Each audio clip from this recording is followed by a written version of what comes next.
Thank you, Lord. Bless them, Father. Bless our kids. We thank you for them.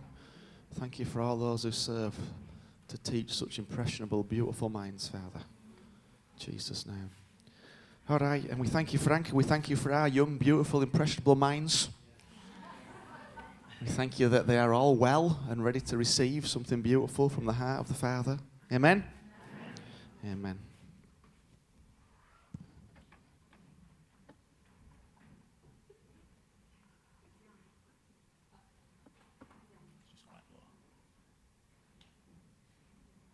Oh wait, no, it's not on. Is it on now? Yeah. Okay. Good morning. So this morning I want to talk about tidying up. Woo! I love tidying up. So I was watching this program on Netflix called Tidying Up with Marie Kondo. And it really got me thinking about tidying up and how we can tidy up our house, but how it's very similar to tidying up ourselves. And today we're going to talk about discipleship, wardrobe, and katana swords. Very exciting. I've trained him well, haven't I? Okay, so tidying up. It got me thinking about how we usually do two types of tidying up. There's a quick one, the one that you usually do when someone's coming over. The panic tidy because they're on their way and your living room still has plates from last night's dinner and laundry is unfolded and your papers that you're meant to mark, they're still there. Oh, Sharon will film me on this one because the teachers, there's papers everywhere to mark and you try to do a quick tidy up and everything goes into a cupboard and it gets shoved and when people come over it's like, hello, welcome to my beautiful tidy house. Story of my life. And then there's the other type of tidying, the very thorough one, the one that you go through all the cupboards and all the drawers and your wardrobe and you throw things away and you organize and you declutter. You sometimes might do this thing at the beginning of the year or at spring or when you move. Matthew and I realized that we've done that clean when we moved and we had to throw everything away because we had to pack. But we've all been there a few times and you do it and it just feels amazing at the end of it. And as I was watching this show, it made me realize that this is a great picture of our lives at times. We all have things that need sorting and dealing with. You can sort things out quickly. You can push them down, not dealing with them. You can just shove everything in a cupboard inside your heart and appear that everything's okay. Which made me think of a very common misconception we all might have at times when we look at somebody and think, oh, they've got it all together. Oh, their life is perfect. They're so happy and they're so fulfilled because you see the outside. You see the very, the surface, the tidying up that someone might do. Which isn't particular, from time to time we all have to do that type of tidying up. We all have to sometimes shove things in a cupboard because someone is on their way. But there is a time and a place to do things. But we must give up this idea that everyone else is fine and I am not. You're just seeing you. So of course you're going to be more critical. But we're all dealing with things. We all have that one drawer, there's everything in it that gets shoved in there and you can't find anything. We all have things that we're dealing with. Sometimes on a Sunday morning we all look great and we all look happy because there's a time and a place for things to be shared and open. But we need to give up this idea that everyone else is fine and I'm not. Because we're all in this great world. We all live life, and life means loads of bad things. It might not mean that I'm going through your bad thing, but I'm going through my own bad thing. Yep. It doesn't mean that the thing that makes you really upset is exactly the thing that makes me upset or worried or crying, but I've got my own thing. So we've all got things. But like I meant, there are times when I've mentioned this before that I love tidying up. I love cleaning my house.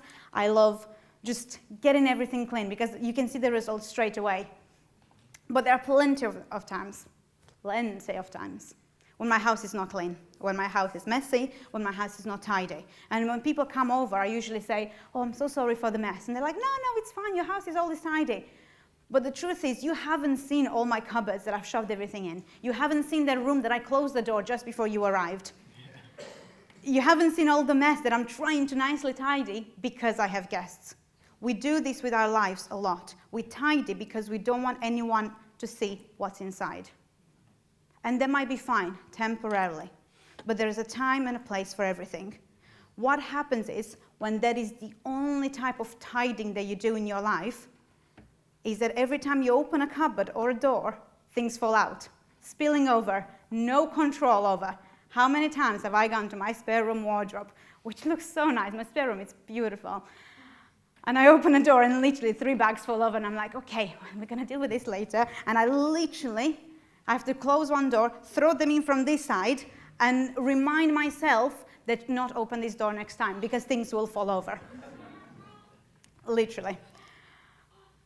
And I'm using this as a metaphor because I've been there many times, and I think probably you have been at times when someone says something to you or looks at you in a certain way, and you just feel overwhelmed.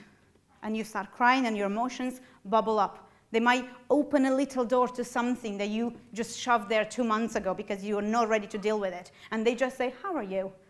Adam has a great gift of saying, looking at you so lovingly and so amazing, but he says, how are you? And you've said, I'm fine, 10 times all day. But Adam asks you and gives you a hug, and you're like, and then I cry. And then he's like, what's happened? I'm like, I don't know. Stop asking me like that. But the truth is, it's probably something that a week ago, or 2 weeks ago, or a year ago, I closed the door on, and I thought, it's fine. I don't need to deal with that. Let's shove it in this cupboard. Looks so pretty. But then when someone that loves you so much, and someone that just cares for you, asks you how you are, it kind of opens the door to the cupboard, and everything comes spilling over. And it doesn't come out nicely because you've shoved it in there. It wasn't an organized way when you put it in there. It wasn't methodically. Things get shoved, and when we open, so hence the mess that I have here. How many people have this chair in their room? This chair that is like too clean to put them in the wash yet, but too dirty to put them back in the cupboard. So they're in this chair that, I hope it's not just me. Thank you. And they are in here, and you're like, oh, I hate it. And then you try to start looking for things, and it's a mess. But we'll get to the mess. This type of tidying does not last, does not bring relief, and it doesn't bring peace. It brings temporary calmness followed by a thought of, it's still there. Most of the time when I finish cleaning and I sit down, I do remember by my spare cupboard that I better not open that left door because it's there. And I'm thinking, that Saturday, no, I can't do that Saturday. I can't clean it then. And you think it's there, it's there. And if you can't associate particularly with your house and your cleaning, you can maybe associate with your work desk. You know how well you feel when you've cleaned your work desk. The other day I went through all my computer and I deleted all the things that I didn't need and put everything in nice folders on my computer, and that feels amazing. We've all got those things that you know that you need to sort. There are times when you sort it out temporarily and quickly and superficially, and there are times when you sort it properly. So let's look at this next slide. Ta-da! I think that's about a third of my clothes. No, it's not actually my clothes, but there is loads of clothes, and it's a mess. And in this picture, we see such a mess that at some point we've all been through. And when you start tidying, this stage with all the clothes on the bed or on the floor is the stage we all hate of the tidying. The stage before, when you shoved everything in, was okay, 'cause at least you didn't have to look at it. The stage after is fine, because everything is done and is tidy. But this stage, this messy, ugly, where am I going to put all these things? Why do I have so many stuff? How did we accumulate these many things? This stage is the worst. It's not nice. It takes effort. It takes time and organizing. It takes decision making because you have to look at everything. And do I still need this? Do I have to throw it? And we need to do that on the inside. I need to throw some things. I need to organize them. I need to put them in an order because there are so many clothes that I'm not wearing because they're not organized and they're not nicely, so therefore they don't get used. At this point, you might start thinking, maybe I should have not started. It will take me months to sort this. It was fine as it was. I could have just opened a little bit and shoved my hand and grabbed something. But that sounds familiar to the Israelites in the desert after Moses brought them out. So they were in Egypt, they were slaves. Moses came to them and said, I'm going to help you. I'm going to bring you out of Egypt because God told me you guys are not going to be slaves anymore and you're going to come out. And they're like, yeah, this is amazing. And they get to the desert and Pharaoh follows them, and then they're like, so in chapter 14, verse 10 to 12, we read, as Pharaoh approached, the Israelites looked up, and there were the Egyptians marching after them. They were terrified and cried out to the Lord. They said to Moses, was it because there was no graves in Egypt that you brought us to the desert to die? What have you done to us by bringing us out of Egypt? Didn't we say to you in Egypt, leave us alone, let us serve the Egyptians? It would have been better for us to serve the Egyptians than to die in the desert. And you might read that and you think, so ungrateful. All Moses did for them was get them out of slavery. But they were in that stage of, this is really, really, really bad. We were better as slaves, and it will be great if we get freed. But right now, we are terrified and we might die. Yeah. This is the stage that makes people keep things shoved in a cupboard. Yeah. Because you don't want to deal with that. Who wants to deal with that? Let's face it, who wants to think that I'm going to come out of Egypt, but then the Pharaoh might come and kill me? Not even let me be a slave like I was before, but now he might kill me because I did something really bad. We've all been there. I've been there many times in the midst of something when I'm thinking, why is this happening? It's horrible. And someone comes and they might say, oh, but at least you learned something out of it. And I think to myself, no, I wish I never learned something if you meant going through this. But of course, that is not true. I do wish I learned everything. In the midst of it, it seems painful and it seems hard. And you think, why would I do this to myself? But the real question is, why wouldn't you do this to yourself?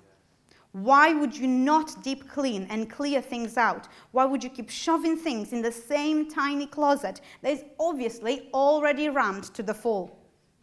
That you can't find things in anymore. That you have given up ever finding that really cute top that you bought 2 years ago on sale. And you have given up the thought of ever wearing it because it's so far down that bringing it out will mean more mess and more trouble. Woo! The truth is, there is so much within you that needs to be brought out. But it's buried under fear and anxiety and worry and insecurity that you've even given up finding and bringing out to shine. There's so amazing qualities to you that God has put, but you have shoved them so far down, and on top of it, it's all these fears of worry and fear and anxiety and insecurity that you're like, if I bring them out to try to find those amazing qualities God gave me, it will mean such a mess and such a hard time that they're just better to be down there. They're, buried under everything, and we don't let our true self shine. Just have a quick drink. A few weeks ago, when Paul shared his dream, if you weren't here and you didn't listen to it, definitely go online and listen to it. It's amazing. But he shared that part of his dream that he saw this dim light. And it wasn't shining brightly, but it was shining. And he was saying how we all have a light on the inside of us. He was saying how you might not feel that it's bright, but it's there and it's shining. And he was asking, are you letting it shine? And if you're not, what's blocking it? Why are you not letting it shine? And these are questions that only you can answer. Where is your light? How bright or how dim it is? Is it shining? Why is it not shining? What's blocking it? Similarly, Adam last week shared about a lion that is in the inside of you. And he was saying, are you letting your lion roar? Or is it buried under a mountain of mess and clothes under your closet? Because the truth is, we all have a lion. We all have a light that needs to be shining. But we need to start using what we have learned in order to declutter and tidy our own lives. We've all been given this gift of discipleship. It is a gift. We are blessed and gifted with people that are further on than us, that are giving themselves for each of us, for each of you. That is discipleship. That is what Jesus was doing everywhere he was going, teaching and sharing life. If you read in 1 Corinthians 11, verse 1, Paul says, follow my example as I followed the example of Christ. He knew he was following, and he was telling the people of Corinth to follow him. He was following Christ, and he encouraged the people of Corinth to follow him because he knew who he was and wanted the best for him.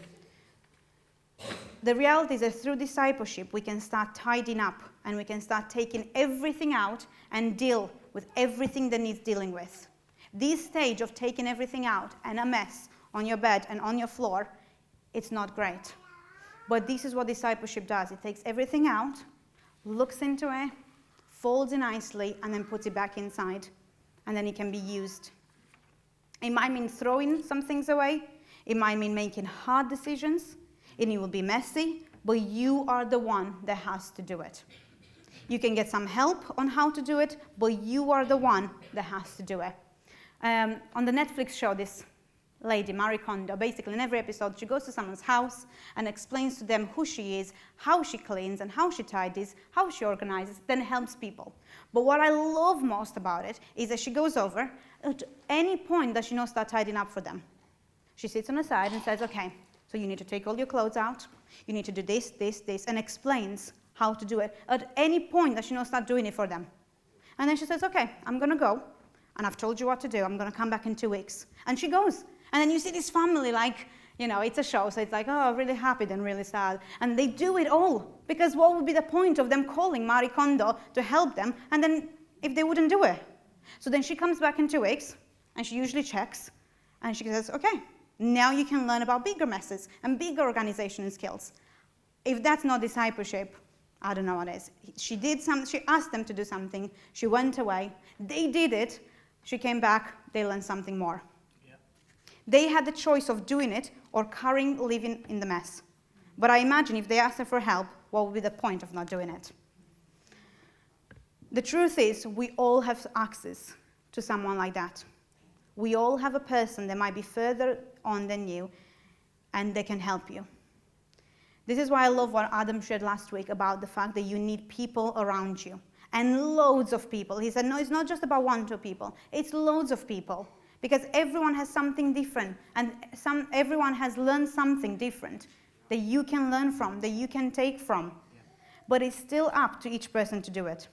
No matter how many people you have around you, talking to you, praying with you, helping you, you need to do it. It's still up to you to get up and do it. And I want us to quickly watch this video, and it shows different people using a katana sword. The katana sword is a very long and sharp sword that can cut through very thick wood very easily. I think they're trying to cut bamboo wood.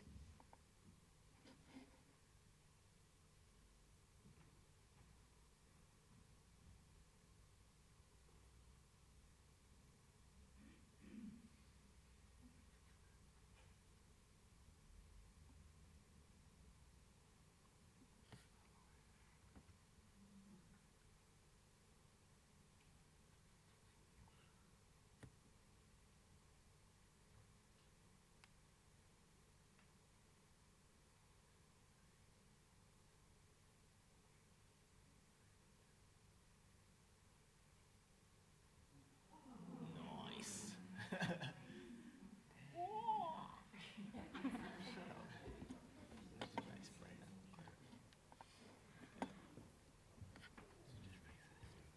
So the sword is the same in each person's hand. The same sharp, powerful sword. It isn't just about the weapon, but the skill. We all have access to the same sharp sword, but we need to learn how to use it. You have access to the same sword that Adam and Paul have. They don't have a special sword, a pastor sword. They have the same sword. But you need to learn how to use it. It takes a long time to learn. I was looking into the ways to learn how to use the katana sword, and it takes forever. And this is my favorite part. You can't learn to use a katana by yourself. You need a master that can teach you. Discipleship is your master. It's what I'm talking about. You need to do it for yourself because no one can do it for you. But you need the people around you. People that you will honor by doing what you said you will do, by doing what they asked you to do. Just think how good you feel at the end of a good cleaning in your house. I did this yesterday. Matthew was out for most of the day, and I literally cleaned the house everywhere. At one point, I'm like, I'm going to leave this room. And I was like, no, I'm not going to leave this room. And I carried on. And at the end of it, I just sat down with a cup of tea, and it felt amazing. Now, if I'm talking about my house, which is just material stuff that I feel so good when I clean it, imagine how good you'd feel on the inside. How great do you feel when you do that on the inside? Being able to live life to the full. That's what it brings you. To finish, I want to leave you with this thought. There might be a lot of things that you see in your wardrobe or house that need sorting and tidying, but you can take it one room at a time. Again, watching the show, I've seen the way Mary helps people take control of their cleaning, of their organizational skills. But she starts with one room, one cupboard. Then she goes away, comes back, praises them for what they've done, and then they move on. It's not the whole house at the same time. It's not everything, because they can be overwhelming, and people eventually give up because they're like, it's too much mess, I can't do it. Let's go back to how we lived. So it's okay to take it one room at a time. The more you open cupboards, the more you see, but just let's deal with one thing at a time. God doesn't expect of us to do everything by tomorrow.